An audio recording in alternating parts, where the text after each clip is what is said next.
Hello, నేను మీ CS రావు. తమ్ముడు తమ్ముడే ప్యాకాట్ ప్యాకాట్ అంటూ ఉంటారు పెద్దలు. సేమ్ అలాంటి నానుడి ఇప్పుడు తెలుగు రాష్ట్రాల మధ్య ఉన్నటువంటి సిచ్యువేషన్కి వర్తింపజేయచ్చు. చంద్రబాబు నాయుడు గారు అలాగే రేవంత్ రెడ్డి గారు ఇద్దరు గురు శిష్యులే. రెండు రాష్ట్రాల ముఖ్యమంత్రులు సమన్వయంతో వెళ్తూ ఉన్నారు. దీంట్లో ఎలాంటి సందేహం లేదు. గురు శిష్యులుగానే వాళ్ళని భావిస్తూ ఉన్నారు బీఆర్ఎస్ పార్టీ వాళ్ళు కానీ, లేదా వాళ్ళిద్దరి మధ్య ఉన్నటువంటి రాజకీయ సాన్నిహిత్యం తెలిసినటువంటి వాళ్ళు కానీ. అయితే ఆ విషయంలో రేవంత్ రెడ్డి గారు ఒప్పుకోవట్లేదు.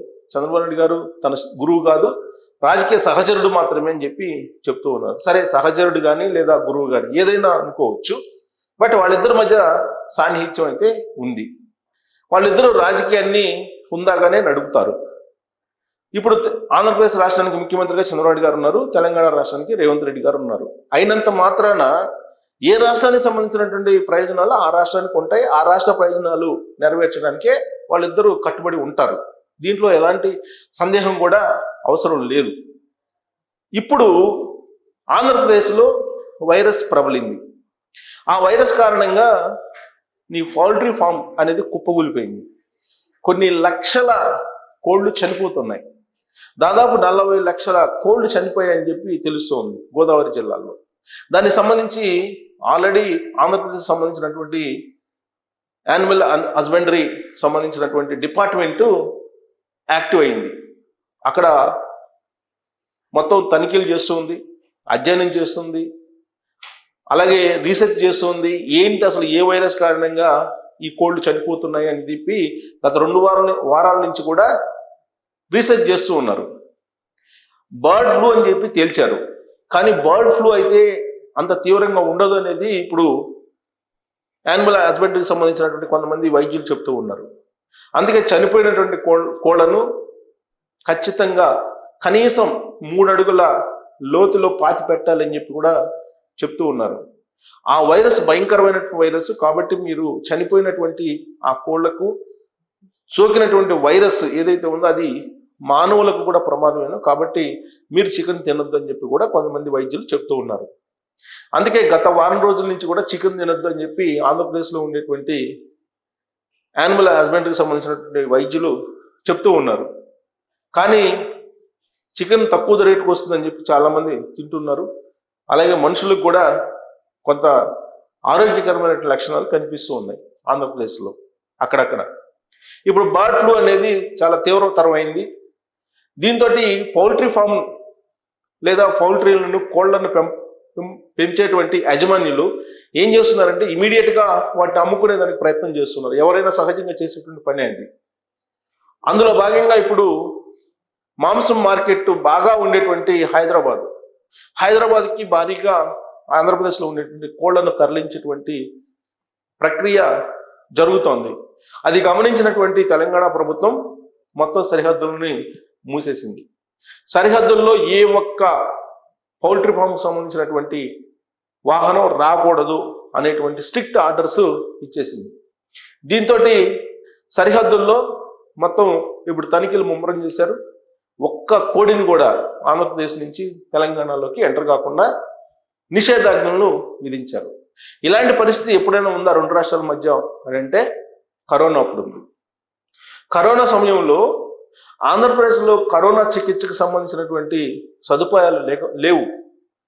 ఆధునికమైనటువంటి ఆసుపత్రులు కూడా లేవు. అక్కడ కనీస సౌకర్యాలైనటువంటి ఆసుపత్రులు కూడా చాలా తక్కువ ఉన్నాయి ఆ సమయంలో. అందుకే అక్కడ ఉండేటువంటి పరిస్థితుల్లో చికిత్స మెరుగ్గా అందదనేటువంటి ఉద్దేశంతో చాలామంది హైదరాబాద్కి రావాలని చెప్పి ప్రయత్నం చేశారు.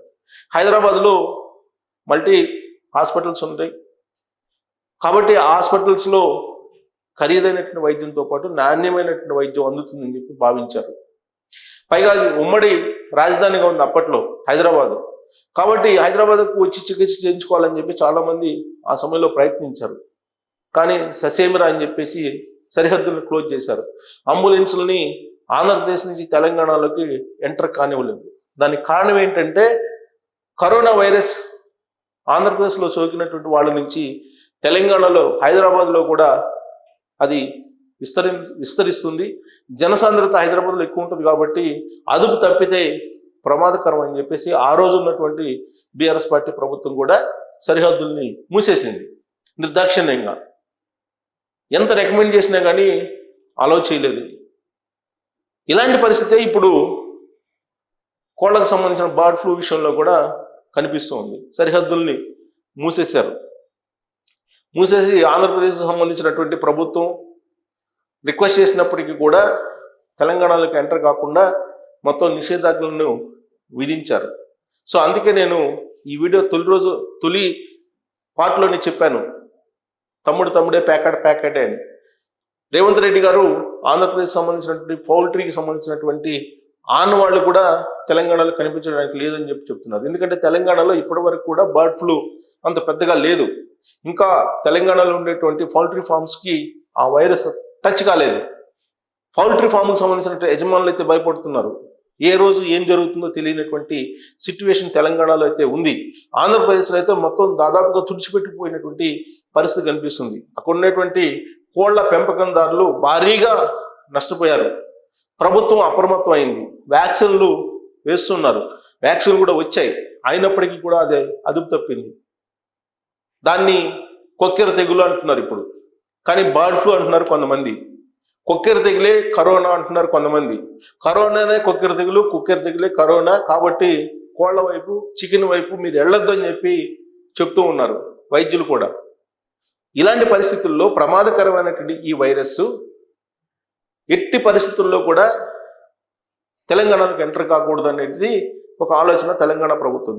అంతేకాదు మహారాష్ట్రలో ఇటీవల కాలంలో కొన్ని వందల మందికి జీబీఎస్ అనేటువంటి వైరస్ సోకింది. ఈ వైరస్ కారణంగా చేతులు, వేళ్ళు, కాళ్ళ వేళ్ళు నడిచేదానికి కూడా సహకారం లేకపోవడం, ఇలాంటివన్నీ కూడా కనిపించాయి. ఈ జీబీఎస్ వైరస్ సోకినటువంటి వాళ్ళు కొన్ని పదుల సంఖ్యలో చనిపోయారు మహారాష్ట్రలో. హైదరాబాద్లో కూడా ఒక కేసు నమోదైంది గత వారం. ఒకరు చనిపోయారు జీబీఎస్ వైరస్ కారణంగా. ఈ జీబీఎస్ వైరస్ కోళ్ల నుంచి వస్తుంది అని చెప్పి కూడా అనుమానాలు వ్యక్తం చేస్తున్నారు.